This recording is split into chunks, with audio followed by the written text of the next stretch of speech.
നായർ പിടിച്ച പുലിവാൽ കേൾക്കുമ്പോൾ തന്നെ നമുക്ക് രസം തോന്നിക്കും അല്ലേ? അതെ, അന്നത്തെ കാലത്ത് തികച്ചും അന്ന് വരെ റിലീസ് ചെയ്ത മലയാള സിനിമയിൽ നിന്ന് വ്യത്യസ്തമായൊരു പ്രമേയമാണ് ഭാസ്കര മാസ്റ്റർ ഇതിലൂടെ നമുക്ക് തന്നിട്ടുള്ളത്. അത് സിനിമയിൽ മാത്രമല്ല, പാട്ടിലും ഏറെ പുതുമകൾ ഉണ്ടായിരുന്നു. അതിൽ നമുക്ക് നിങ്ങളെല്ലാവരും ഓർത്തിരിക്കുന്നത് ഇന്നും പല ഗാനമേള വേദികളിലും പാടുന്ന ഒരു പാട്ട്, മെഹബൂബിന്റെ അതിപ്രശസ്തമായ ഒരു ഗാനമുണ്ട്.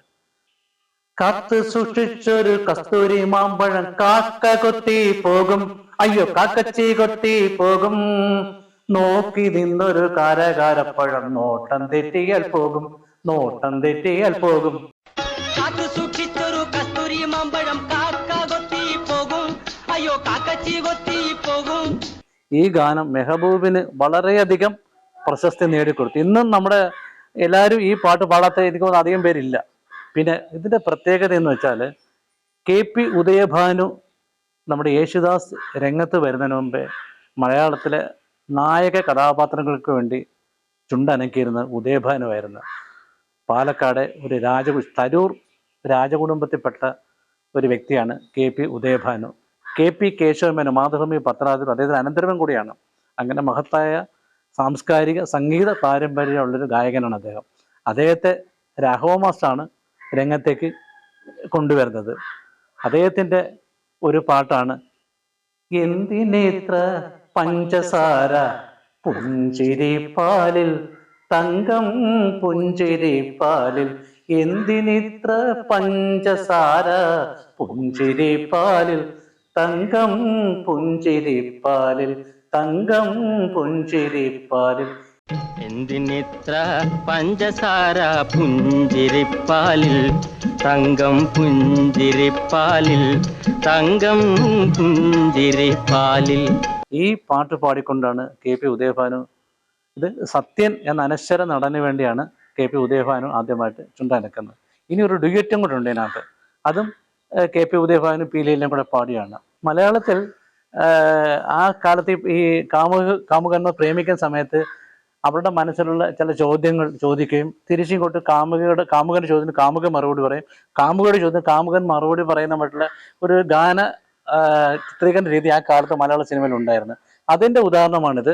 സത്യനും രാഗിണിയും പങ്കെടുത്ത ഒരു ഗാനരംഗം. അതിൽ സത്യൻ അല്ലെങ്കിൽ KP ഉദയഭാനുവിൻ്റെ ആലാപനത്തിൽ തുടങ്ങുന്ന ചോദ്യം, വെളുത്ത പെണ്ണെ മനസ്സിലെന്താണ്. അപ്പോൾ ആ കാമുകി അല്ലെങ്കിൽ രാഗിണി അല്ലെങ്കിൽ പീലിയില മറുപടി പറയുകയാണ്. ഭാസ്കര മാസ്റ്റർ പ്രസിദ്ധമായ ഒരു സ്ത്രീയുടെ മനസ്സിൽ ഭാസ്കര മാസ്റ്റർ കടന്നേറി അവരുടെ വിചാരങ്ങളെ മധുര മനോഹരമായി ആവിഷ്കരിക്കുകയാണ്. വെളുക്കുവോളം കണ്ട കിനാക്കൾ മനസ്സിലുണ്ടല്ലോ, എൻ മനസ്സിലുണ്ടല്ലോ. അപ്പൊ പറയുവാണ്, എന്ത് ചോദിച്ചു മറുപടി. അപ്പം രാത്രി കിടന്നുറങ്ങുന്ന മൊത്തം കാമുകനെ പറ്റിയാണെന്നുള്ള നമുക്ക് വ്യക്തമായി, അത് മൊത്തം മനസ്സിലുണ്ടല്ലോ. അതാണ് ആ അർത്ഥത്തിൽ കൂടെ അങ്ങനെ മലയാള സിനിമാ ഗാനരംഗത്ത് പ്രണയത്തിന് ഒരു പുതിയ ഫാഷൻ ടേസ്റ്റ് പാട്ട് വളരെയധികം ഹിറ്റായി. പിന്നെ പീലിയിലെ ഒരു പാടിയ പാട്ടുണ്ട്, പക്ഷെ അധികം പേർക്ക് അറിഞ്ഞിട്ടില്ല. പൊന്നാണിഞ്ഞിട്ടില്ല ഞാൻ തൊട്ടു കുത്തിയിട്ടില്ല ഞാൻ. ഇങ്ങനെയുള്ള നിരവധി ഗാനങ്ങളാൽ സമ്പന്നമായിരുന്നു ഈ സിനിമ. സർക്കസിനെ പ്രധാനമാക്കി കൊണ്ടുവന്ന ഈ വിഷയം കോമഡി കലർന്ന ഒരു സ്വദേശ ചിത്രമായിരുന്നു. വളരെയധികം വിജയം വരിച്ച ഒരു ചിത്രമായിരുന്നു ഇത്. മിന്നാമിനുങ്ങിൽ ബാബുരാജ് മലയാളത്തിലേക്ക് ആദ്യം കടന്നു വന്നു പറഞ്ഞല്ലോ. പക്ഷേ മിന്നാമിനുങ്ങിലെ പാട്ടുകളൊന്നും അത്ര ഹിറ്റായില്ല. എങ്കിൽ പോലും ബാബുരാജും അതുവരെ ഈ നീലക്കുറിശി ശേഷം രാഘവ മാസ്റ്റർ ആയിരുന്നു. അതിനു മുമ്പ് ആദ്യം ചന്ദ്രകൃഷ്ണ ദക്ഷിണാമൂർത്തി സ്വാമിയായിട്ട് കുറേ പടങ്ങൾ ചെയ്ത്, പിന്നീട് നീലക്കുറിശി ശേഷം കുറേ ചിത്രങ്ങൾ രാഘവ മാസ്റ്ററായിട്ടാണ് ചെയ്തത്. അതുമൊക്കെ ഒരുപാട് ഹിറ്റായി. നേരത്തെ നമുക്ക് രാരിച്ചെന്ന പൗരൻ, നമ്മുടെ നായര് പിടിച്ച പുലി, അങ്ങനെ എല്ലാ ഹിറ്റുകളായി. അങ്ങനെ ഇരിക്കുമ്പോൾ ഉദയയുടെ ഒരു ചിത്രത്തിൽ എഴുതാനൊരു ഭാസ്കര മാസ്റ്റർ വരുന്നത്. ഉദയ അന്ന് പിന്നെ KNK പ്രൊഡക്ഷൻസ് അങ്ങനെ കുറച്ച് പടങ്ങളൊക്കെ എടുത്ത് പൊട്ടി നിൽക്കുമ്പോഴാണ് ഉദയയുടെ ഒരു ബാനറിൽ ഒരു പടം എടുക്കണമെന്ന് പറയും. അങ്ങനെ ഒരു മുസ്ലിം വിഷയം എടുക്കണമെന്ന് കുഞ്ചാക്കോ അങ്ങനെ ഒരു നാടകകൃത്തായ ശാരംഗപാണി, അദ്ദേഹം തയ്യൽ തൊഴിലാളിയാണ്, കമ്മ്യൂണിസ്റ്റ് പാർട്ടി പ്രവർത്തനങ്ങളിലൊക്കെ ജയിൽവാസമൊക്കെ അനുഭവിച്ച ഒരു നാടകം കലാ സാംസ്കാരിക രംഗങ്ങൾ പ്രവർത്തിച്ച ശാരംഗപാണി ആദ്യം മൊയ്തു പടിയത്തിൻ്റെ കഥയ്ക്ക് തിരക്കഥ വേറെ ആരും ഏൽപ്പിച്ചെങ്കിലും അതൊന്നും നടന്നില്ല.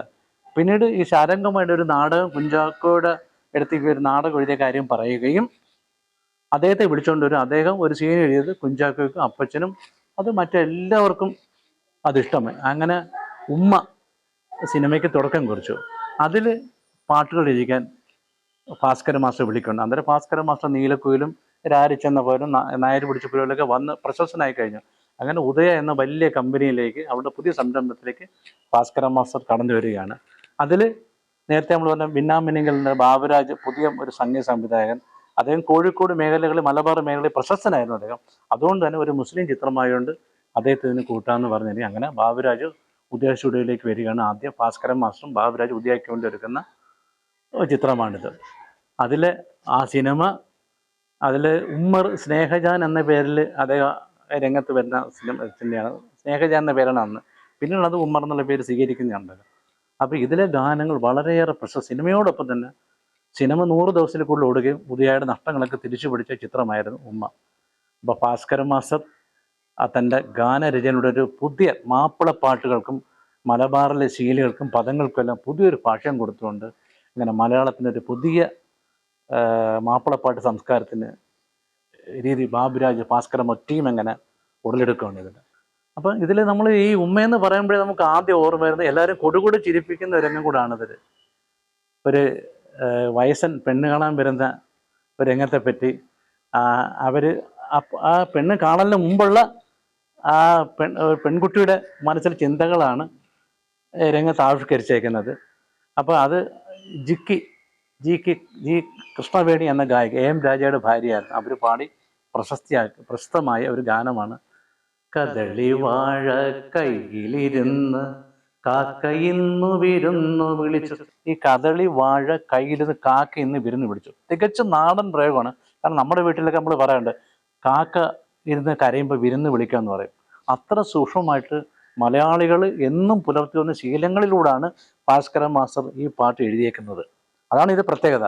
അപ്പോൾ എല്ലാവർക്കും മനസ്സിലാവും കദളി വാഴ കയ്യിലിരുന്ന് കാക്ക ഇന്നു വിരുന്നു വിളിച്ചു വിരുന്നുകാരാ വിരുന്നുകാരാ വിരുന്നുകാരാ വന്നാട്ട്. അപ്പൊ കാക്ക വിളിച്ചു ആരോ വരുന്നുണ്ട്.